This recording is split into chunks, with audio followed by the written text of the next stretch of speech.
오늘은 성령을 모독하는 자, 성령을 모독하는 자, 이 제목으로 하나님 말씀 전하겠습니다. 우리의 조상들은 말이 얼마나 중요한지 일찍부터 깨닫고 있었습니다. 그래서 말 한마디로 천냥 빚을 갚을 수 있다고 여겼고, 우리가 무심코 던진 말이 발도 없으면서 천리길을 간다고 생각했습니다.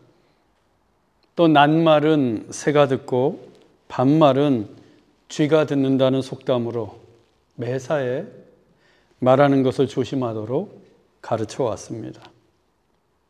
입술의 30초가 가슴에 30년이 된다라는 말이 있습니다. 입술에서는 단 30초밖에 되지 않는 말이지만 그 말이 가슴에 30년이나 남게 된다는 것입니다. 말은 씨앗입니다.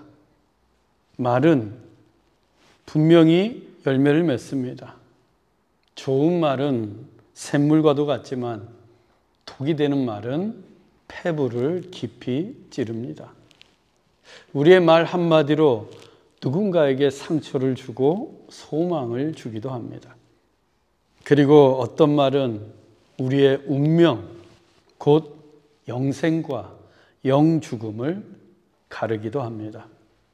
오늘의 본문이 그렇습니다. 바리새인들 그리고 서기관들과 논쟁하시는 예수님의 말씀을 듣기 위해서 수만 명의 무리들이 서로 밟힐 만큼 많이 모여들었습니다. 예수님은 바리새인들의 면전에서 제자들을 향해 바리새인들의 누룩, 곧 외식을 주의하라 라고 하셨고, 우리의 머리털까지 다 세시는 하나님을 믿고 두려워하지 말라 라고도 하셨습니다. 또 예수님은 누구든지 사람들 앞에서 인자를 시인하면 예수님도 하나님의 사자들 앞에서 그를 시인하겠다고 약속하셨습니다. 그리고 이어서 오늘 말의 중요성에 대해 말씀하십니다. 본문 10절입니다. 누구든지 말로 인자를 거역하면 사하심을 받으려니와 성령을 모독하는 자는 사하심을 받지 못하리라. 인자는 예수님께서 스스로를 가리키시는 셀프 호칭이라고 했습니다. 누구든 말로 예수님을 거역하면 용서받을 수 있지만 말로써 성령을 모독하면 용서받을 수 없다고 하십니다. 복음을 전했을 때 처음에는 받아들이지 않는 사람들이 허다합니다. 예를 들어 불신자 친구에게 너도 예수 믿고 구원받아야지. 예수를 믿어야 구원받을 수 있어. 나와 함께 교회 가자. 라고 했을 때 아주 가끔이지만 복음을 받아들이고 교회에 따라 나오는 친구들이 있습니다. 제가 그렇게 전도한 친구 중에 지금 장로, 권사가 된 친구들도 있습니다. 반면에 어떤 친구는 싫어. 난 예수 안 믿을래. 혹은 아직은 아니야. 생각 좀 해보고. 그럴 수 있어요. 이 경우가 말로 예수님을 거역한 경우입니다. 또 예수 믿는 사람들도 대부분은 하나님의 말씀에 순종하며 살지만 간혹 말로써 하나님의 말씀을 거역하는 경우가 있습니다. 말로 죄를 짓는 것입니다. 하나님은 우리에게 더러운 말은 입 밖에도 내지 말고 오직 덕을 세우는 선한 말을 하여 듣는 자들에게 은혜를 끼치게 하라 라고 말씀하셨습니다.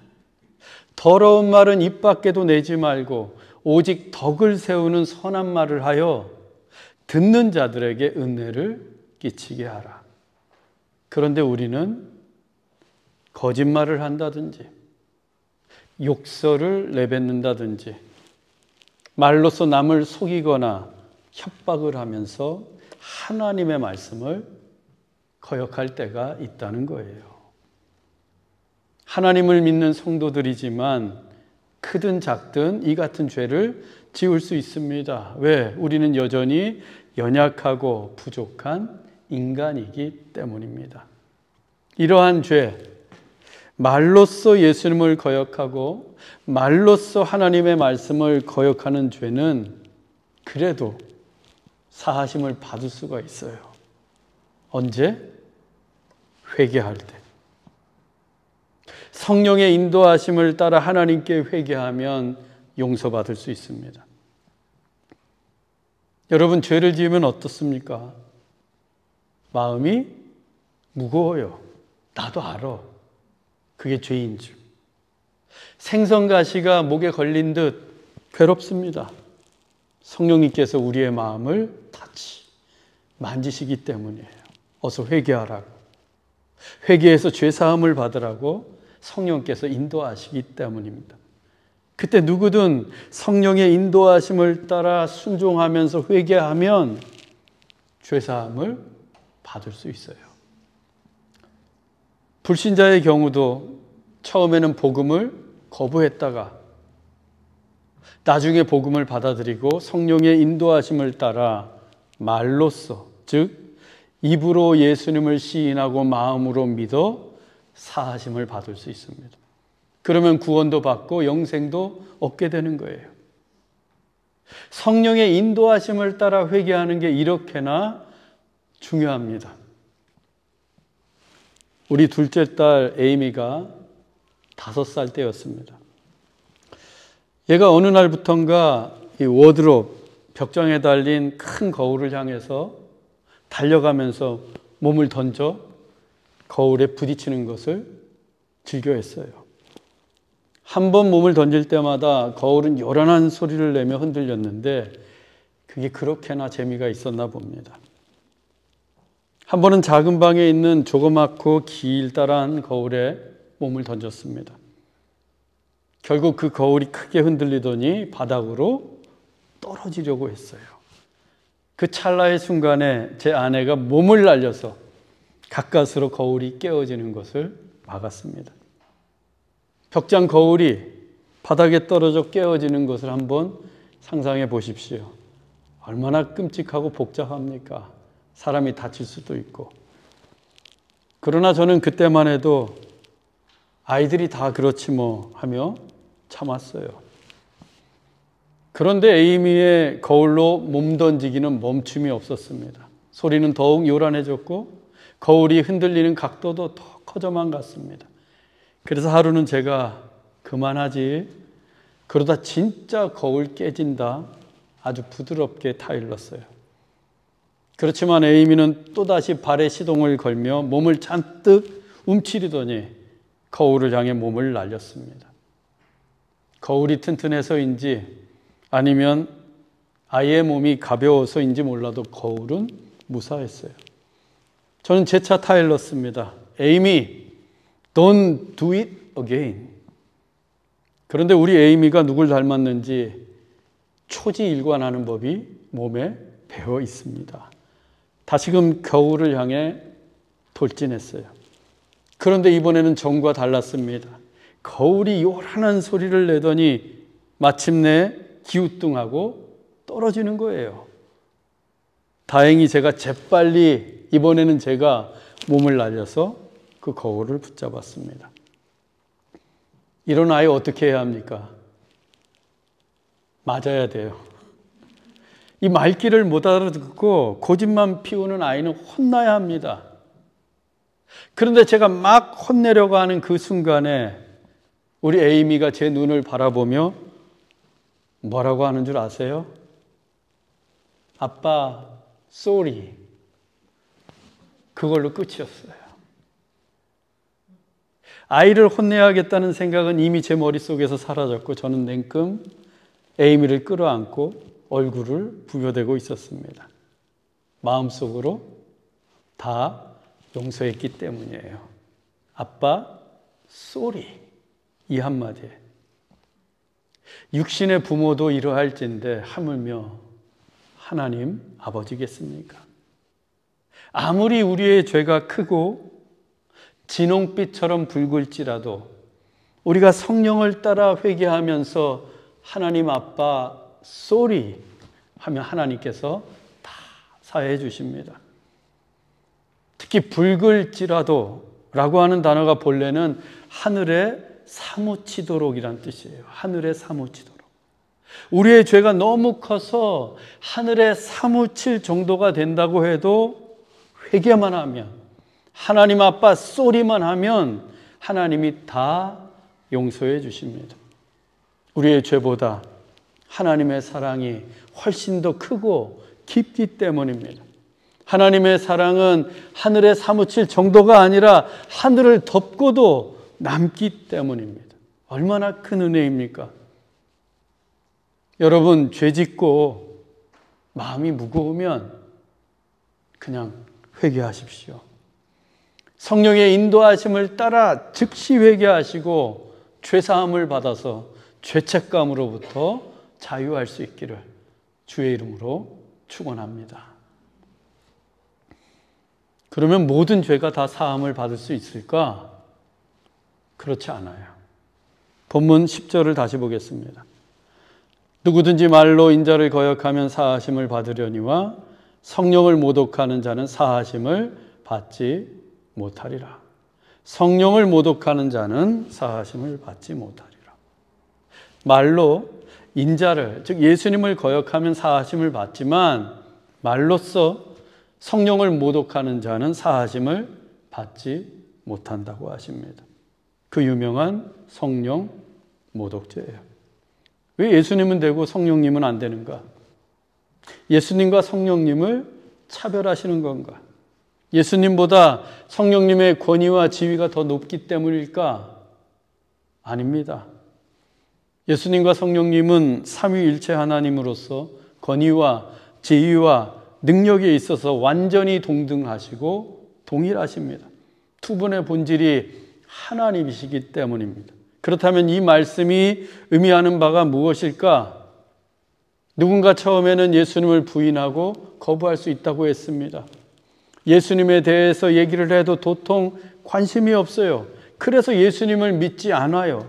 그때는 아직 성령의 역사를 경험하지 못했기 때문입니다. 그러나 성령님이 역사하시면 그때부터 예수님을 믿을 수 있습니다. 성령님이 믿게 하시고 성령님이 믿을 수 있도록 우리를 인도해 주십니다.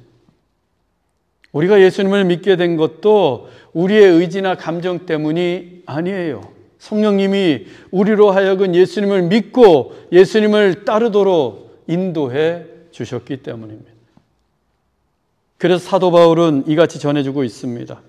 고린도전서 12장 3절입니다. 성령으로 아니하고는 누구든지 예수를 주시라 할 수 없느니라. 성령님이 아니고서는 예수님을 주님이라고 고백할 수 있는 사람은 없습니다. 성령이 아니고서는 예수님에 대한 믿음을 가질 수가 없어요. 예수님에 대한 믿음과 그로 인한 구원의 역사는 그래서 성령의 사역입니다.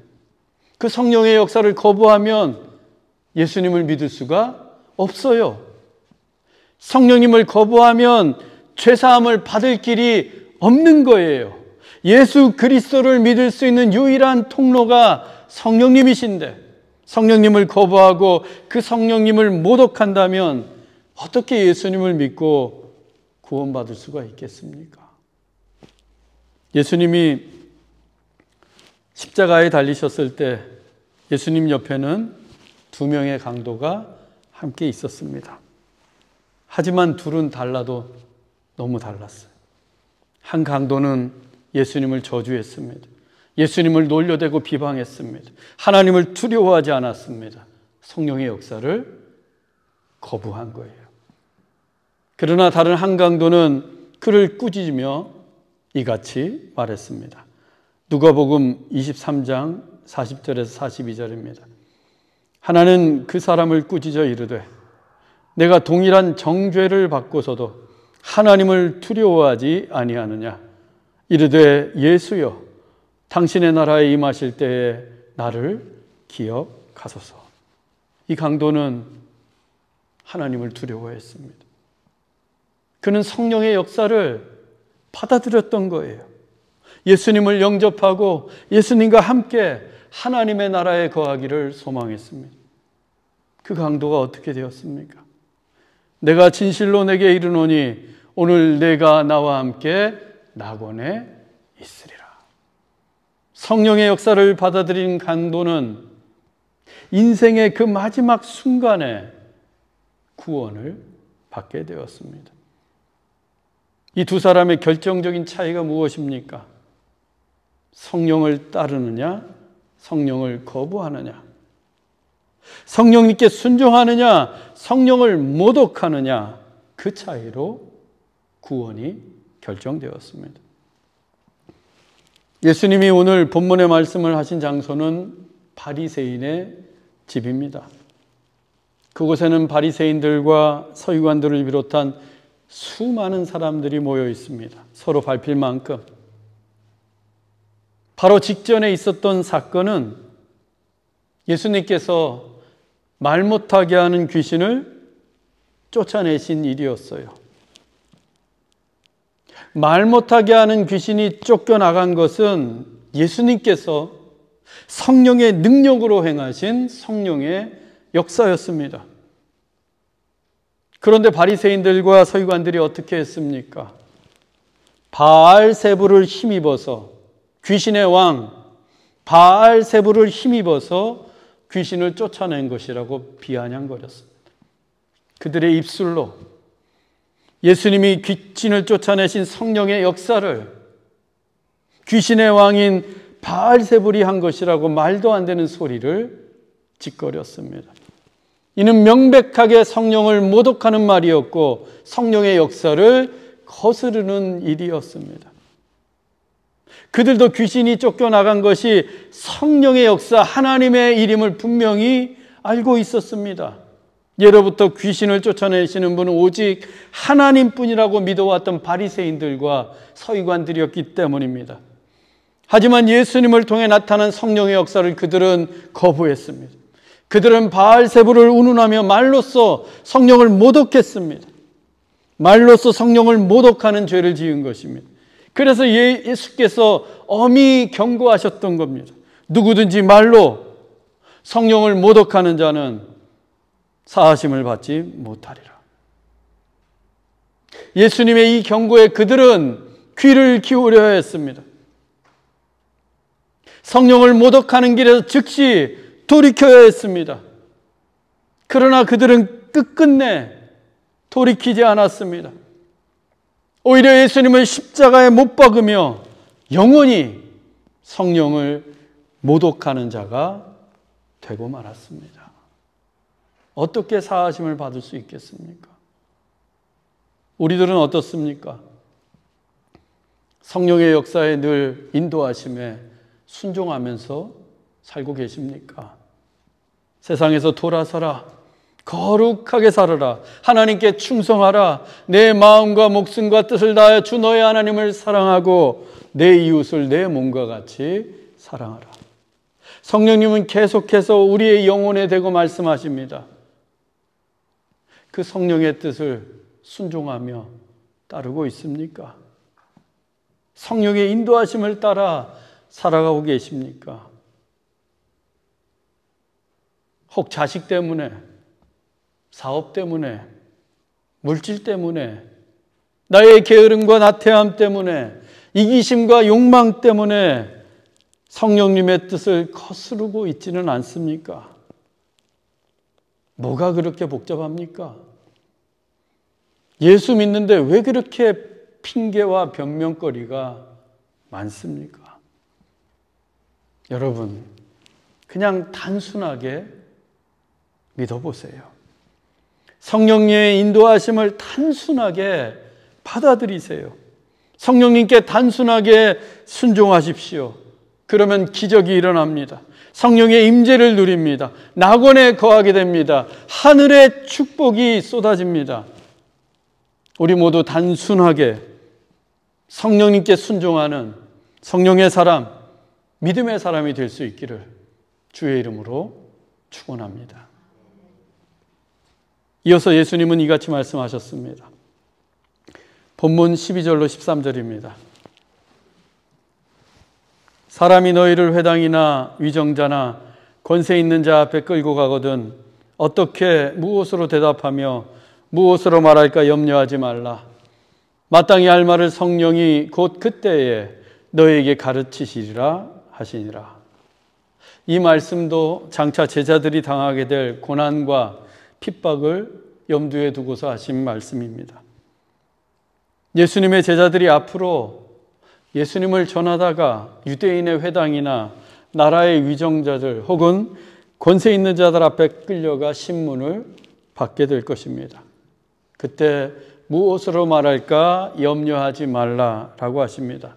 왜냐하면 그들이 마땅히 해야 할 말을 성령께서 친히 그때에 가르쳐 주시기 때문입니다. 이 말씀에 대한 역사적인 증거가 사도행전에 기록되어 있습니다.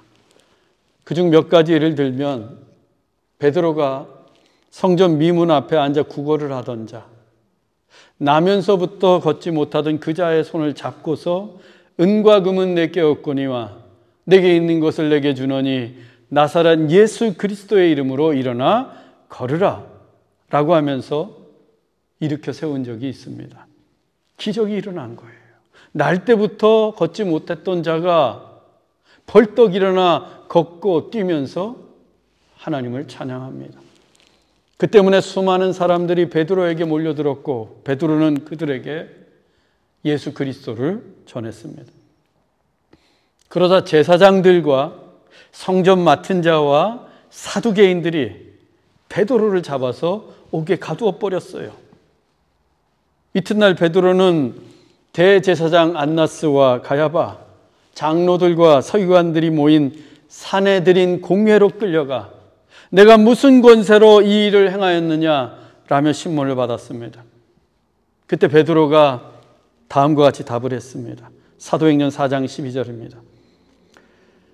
다른 이로서는 구원을 받을 수 없나니 천하 사람 중에 구원을 받을 만한 다른 이름을 우리에게 주신 일이 없습니다.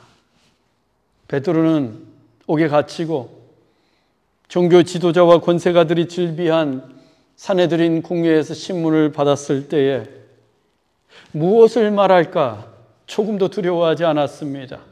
오히려 그는 성령의 가르침을 따라 예수 그리스도만이 천하의 유일한 구원의 이름임을 담대하게 선포했습니다. 이 한마디 말 때문에 베드로는 공회원들의 매질과 경고와 위협에 시달려야 했습니다. 스데반 집사도 마찬가지였습니다. 회당에서 어떤 자들이 스데반과 논쟁을 하던 중에 스데반의 지혜와 성령으로 말함을 능히 감당하지 못하자 사람들을 매수해서 스데반을 산헤드린 공회에 고발했습니다. 모세와 하나님을 모독했다고 하면서 공회 앞에 선 스데반 역시 성령의 인도하심을 따라 담대하게 하나님의 말씀을 전합니다. 사도행전 7장 51절, 55절에서 56절 말씀입니다. 목이 곧고 마음과 귀에 할례를 받지 못한 사람들아, 너희도 너희 조상과 같이 항상 성령을 거스르는도다. 스데반이 성령 충만하여 예수께서 하나님 우편에 서신 것을 보고 말하되 보라 하늘이 열리고 인자가 하나님 우편에 서신 것을 보노라. 스데반은 교만하여 목이 곧아버린 공회원들을 향해서 너희가 항상 성령을 거스르고 있다며 책망했습니다. 그들은 하루 이틀 거스른 것이 아니라 항상 성령을 거스렸습니다. 즉 하나님을 모독한 이는 스데반이 아니었습니다. 항상 성령을 거스르고 있던 공회원들이었어요. 반면에 성령으로 충만한 스데반은 예수 그리스도께서 하나님 우편에 서신 것을 보았습니다. 그리고 그가 본 그대로를 전했어요. 보라 하늘이 열리고 인자가 하나님 우편에 서신 것을 보노라. 예수님이 하늘에, 자기들이 십자가에 못 박아 죽인 예수님이 하늘에 그것도 하나님 우편에 서 계신다는 것을 공회원들은 도무지 받아들일 수가 없었습니다. 그것은 곧 예수 그리스도가 하나님의 아들이요 성자 하나님이심을 인정하는 것이었기 때문입니다. 결국 스데반은 이 한마디 말 때문에 돌에 맞아 순교를 당하게 됩니다. 성령이 가르쳐 주신 말을 죽기까지 담대하게 선포했던 것입니다. 사도 바울도 예외가 아니었습니다. 3차 전도 여행을 마친 바울은 예루살렘에 가면 환난과 결박이 자기를 기다리고 있다는 것을 뻔히 알면서도 성령의 인도하심을 따라 달려갈 길을 달려가며 서둘러 예루살렘으로 향했습니다. 아니나 다를까 예루살렘에 도착하자마자 유대인들에게 붙들린 바울은 매맞고 피 흘리며 사슬에 매인 채로 천부장의 영내로 끌려가고 있었습니다. 그때 바울이 멈추어 서서 유대인들에게 예수님을 전합니다. 사도행전 22장 6절에서 10절, 15절 말씀입니다. 다메섹에 가까이 갔을 때 오정쯤 되어 후련히 하늘로부터 큰 빛이 나를 둘러 비치매 소리 있어 이르되 사울아 사울아 내가 왜 나를 박해하느냐 하시거늘 내가 주님 누구시니이까 하니 나는 내가 박해하는 나사렛 예수라 하시더라. 내가 이르되 주님 무엇을 하리이까? 주께서 이르시되 내가 모든 사람 앞에서 내가 보고 들은 것에 증인이 되리라. 바울은 매맞고 피 흘리고 사슬에 매어 끌려가는 상황에서도 자신이 어떻게 예수님을 만나게 되었는지 그리고 자신의 사명이 무엇인지 담대하게 선포했습니다. 그 사명은 바울이 보고 들은 것을 말하며 모든 사람 앞에서 예수 그리스도의 증인이 되는 것이었습니다. 이 역시 마땅히 할 말을 성령께서 바울에게 가르쳐 주신 결과였습니다. 하지만 이 말 한마디 때문에 바울은 가이사랴 감옥으로 옮겨져 2년 동안이나 갇혀 있었고 그 후에 로마로 끌려가서 로마에서 수년간 옥살이를 하다가 그 로마에서 참수형을 당하고 맙니다. 공회에 붙들린 베드로, 스데반, 바울에게